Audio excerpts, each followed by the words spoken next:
আরে আরে, শুধু শুধু ডিমের অমলেট আর ডিমের ঝোল খেয়ে খেয়ে পেকে গেছো?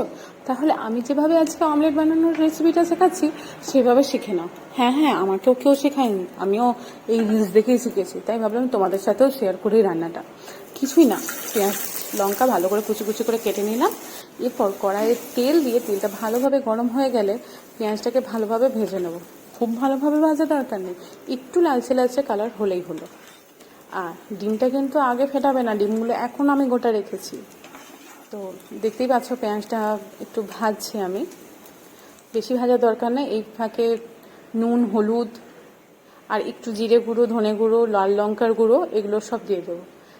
এই রেসিপিটা এত জলদি হয়ে যায়, ভাত ডাল রেডি করে তুমি জাস্ট ভাজবে ডিমটা আর পাতে নাও।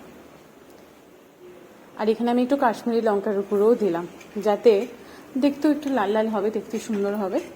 তো মশলাটা একদম কম আঁচে ভাজবে, বেশি আঁচে ভাজলে পুড়িয়ে যেতে পারে। এরপর নুন দিয়ে আর সামান্য আর একটু তেল দিয়ে, যাতে ডিমটা দিলে তো আমার তো ননস্টিক তাওয়া নয়, যাদের ননস্টিক তাওয়া আছে তারা এমনিতেই উঠে যাবে। তো আরেকটু তেল দিয়ে আমি আরেকটু ভেজে নেব কয়েক সেকেন্ড মতো। তারপর এইভাবে দেখো পেঁয়াজগুলো দুভাগ করে মাঝখানে না একটু গোল গোল করে দেবো।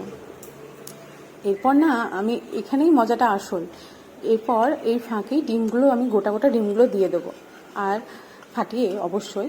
আর এই ডিমগুলো খেতে এই জন্য ভালো লাগে, ডিমের কুসুম আর সাদা অংশটা পুরো আলাদা লাগে। যেমন আমরা সেদ্ধ ডিমে কুসুম আর সাদা অংশটা আলাদা খাই, যেটা ভালো লাগে, এটা এই জন্য আমার খুব ভালো লাগে। একবার কিন্তু তোমরা বানিয়ে দেখো। আমি এই নিয়ে 3 দিন বানালাম, খুবই সুন্দর লাগছিল। এরপর ঢাকা দিয়ে দেবো।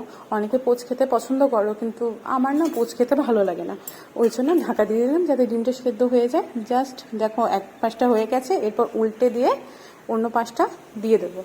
উল্টে দেওয়ার পরেও আবার ঢাকা দিয়ে দেবো। আচ্ছা, এরকম ইউনিক রেসিপি তোমরা কেউ জানলে ডিমের বা অন্য কিছু রেসিপি জানলে আমাকে কমেন্টে জানাবে, তো আমি সেটা ট্রাই করব বাড়িতে। বাস আবার একবার ঢাকা দিয়ে দেবো। অন্যদিকে আমি বাকি খাবারগুলো রেডি করে নিচ্ছি। সেদিন বেশি কিছু ছিল না, একদম সিম্পল খাবার, লাউয়ের সবজি ডাল আর এই ডিম ভাজা, যেটা আমার খুব ভালো লাগে রাত্রিবেলায়। সিম্পল সিম্পল খাবারই ভালো লাগে মাঝে মাঝে।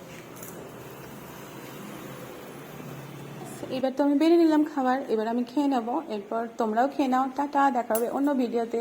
এই দেখো কুসুমটা আলাদা হয়ে আছে আর সাদা অংশটা আলাদা হয়ে আছে, জাস্ট ঝাল ঝাল গরম ভাতে মাখি ব্যাপক ব্যাপক ব্যাপক লাগে। টাটা, বাই বাই, দেখা হবে অন্য ভিডিওতে।